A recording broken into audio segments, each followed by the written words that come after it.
Shalom. This week's Torah portion, Parshat Vayeitzei, Genesis, specifically chapter 28, opens with Jacob fleeing from his birthplace and his brother Esau's anger at his stealing of the birthright.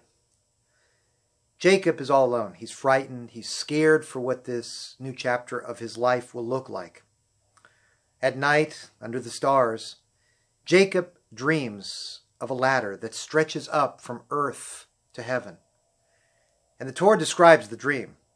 There are angels of God ascending and descending the ladder, with God saying, "I am God, the God of your father Abraham, the God of your father Isaac.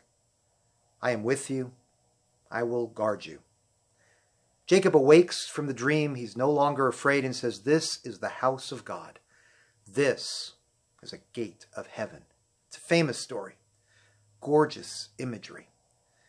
And as is typical of our tradition, there's a lot of commentary on the deeper meaning of the dream, the angels, what the text is trying to convey. And of course, we have those sharp eyes of our sages who notice something odd. Did you notice what the rabbi saw?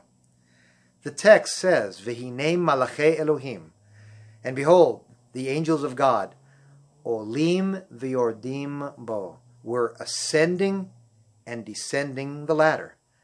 V'hinei Adonai nitzav alav, and behold, God stood above it. I didn't catch it, but our sages did. The angels were ascending and descending. The order should be reversed. Denizens of heaven should come down and then come up. That's where the angels start from, right? Unless the rabbis teach from the text, the angels were already walking with Jacob. Jacob may have been comforted, for the dream reminded him not to be afraid. He left the safety of his home. Guardian angels always seem to be there for him there. But though he now has to travel to an unknown place, the dream was assuring him that as those angels leave him, there will be more angels that will come down and watch over him along the way.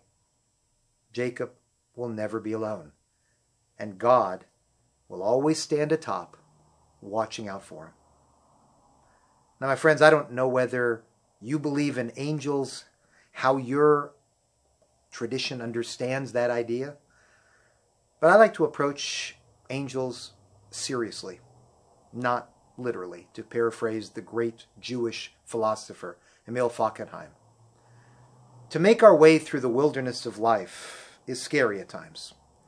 Leaving where you are, the comforts and safety, the protection, security, and yes, those who watch out for you. Transition is tough, and it's tougher alone. I mean, ask a college student who's heading out for the first time alone. Ask someone who's starting a new position. Ask someone who has relocated. Ask someone who has fled their homeland. Ask Jacob, who left the tent of home. There are few greater fears than the feeling of exile and displacement, and to have to do it alone. Who will be there for you now?